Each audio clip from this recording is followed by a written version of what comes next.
Coming up tonight on YCN News, road work on the U.S. Route 4 bridge over the Connecticut River in West Lebanon and Hartford, Vermont is now underway. The Sun Bowl Quad chairlift at Mount Sunapee Resort is getting an upgrade. And women's health care is again under political debate after last night's U.S. Senate meeting on the Protect Women's Health from Corporate Interference Act. For more news, weather, and sports, it's time for YCN, your local view.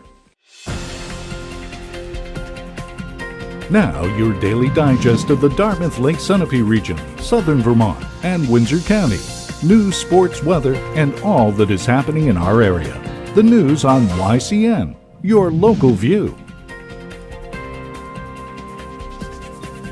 Good evening, and welcome to this Thursday edition of YCN News. I'm Rose Spillman. Throughout our region, road paving projects continue. In Hanover today, expect delays on Hanover Center Road. Tomorrow, King Road will be the target of paving improvements. Remember, we waited all winter for the weather to warm up to do road work, so drive carefully and slowly through any project. The New Hampshire Department of Transportation reminds motorists and truckers that road work on the U.S. Route 4 bridge over the Connecticut River in West Lebanon and Hartford, Vermont is now underway. DOT Public Information Officer Bill Boynton says there are two different Road 4 bridge projects underway, one in Enfield and the other in Vermont.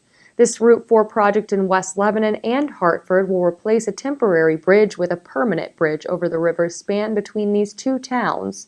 The temporary bridge is now several years old. The work will continue through mid-October, Boynton tells YCN News. Work will be done at night, work that began July 28th and continues through daylight hours. Cost to replace the bridge, plus reconstruct sewer, water, and drainage lines will be about $10.7 million. New curb cuts, pavement, and roadway base at and near the bridge replacement also are included in the project plan. CPM Constructors of Freeport, Maine is the general contractor. June 2016 is the final completion date. It's not easy to reach a consensus about how to best repair a road that needs it. YCN's Lisa Connell explains why. Lebanon City Councilors heard residents' concerns last night about road improvements aimed at stopping road washouts on Dulac Street during heavy rainstorms. Will Dulac Street become a one-way street? Should the plan be to make it withstand not a 25-year rainstorm, but a 100-year rainstorm?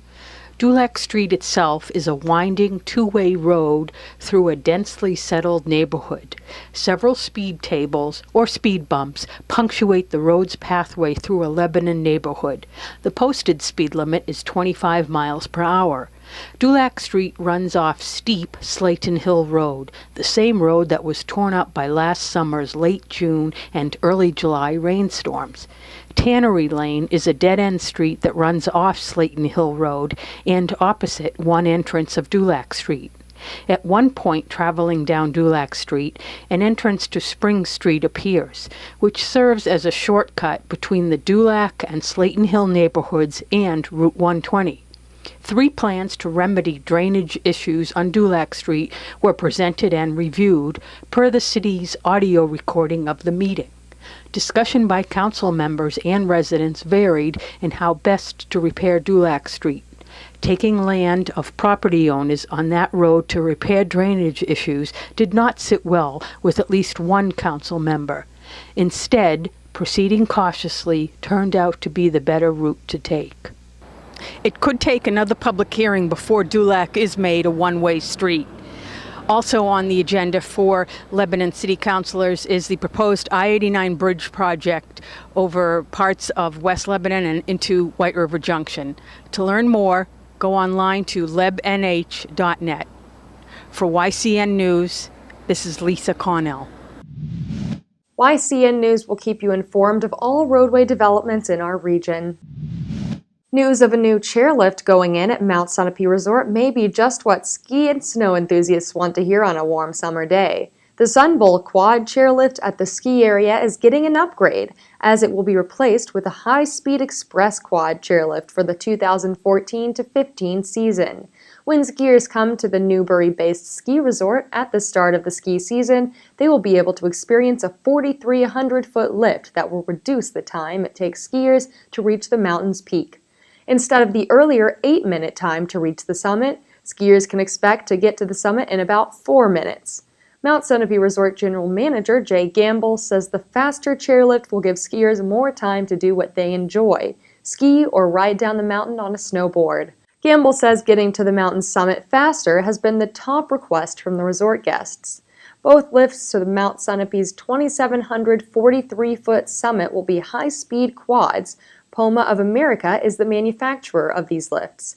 Gamble says the new high-speed lift is part of the resort's master development plan. Welcome back to YCN News. I'm Rose Spillman. Women's healthcare again is becoming a political football, with both sides of the aisle in Washington, D.C. weighing in on the recent U.S. Supreme Court ruling allowing Oklahoma-based and Christian family-owned retailer Hobby Lobby not to offer contraceptive coverage to its employees, despite a provision in the Affordable Care Act allowing same. Every member of the New Hampshire and Vermont congressional delegation, except one person, said after the High Court's ruling that contraceptive decisions belong to a woman. Today, Governor Maggie Hassan of New Hampshire also weighed in on the matter after the U.S. Senate failed last night to move the Protect Women's Health from Corporate Interference Act.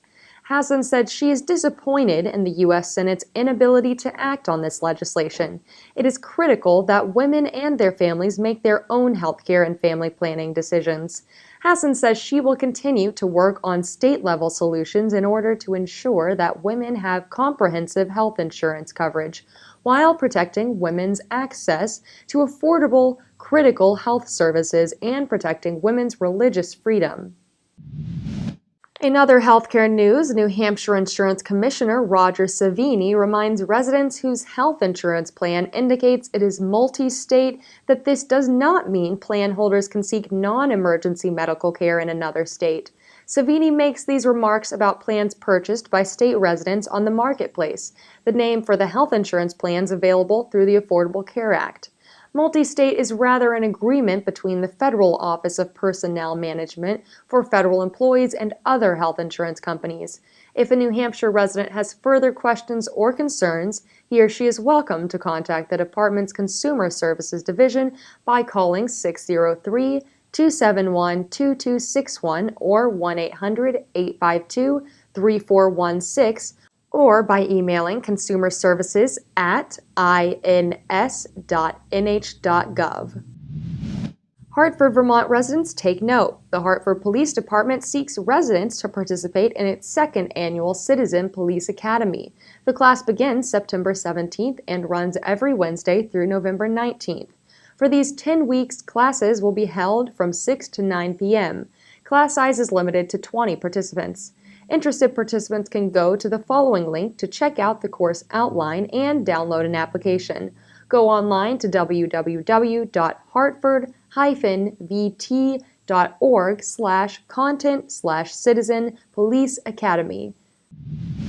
Claremont police officer and state representative Andrew O'Hearn is the newest member of the Claremont School Board. After much discussion last night, the Eagle Times reports O'Hearn was chosen by board members over former state rep Paul Lacasse Sr. O'Hearn fills the seat vacated by former member Kristen Keniston, who is now the deputy city clerk of Lebanon. She left due to new job responsibilities. Welcome back to YCN News. I'm Rose Spillman. Now, Matt McDonald will have a look at our weather for the next few days and then move on to sports. Thanks, Rose. Tonight we have a low of 51 degrees with clear skies and winds around 5 miles per hour. Tomorrow will be sunny with highs in the 80s and calm winds. Tomorrow night we'll have clear skies with lows in the 50s. Saturday we'll have calm winds around 5 miles per hour with a high of 84 degrees and sunny skies. Saturday night will be partly cloudy with a low of 58 degrees.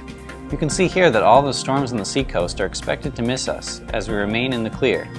We should have only partly cloudy skies occasionally. But other than that, expect lots of sunshine for the next several days. Now let's see what's coming up on our community calendar.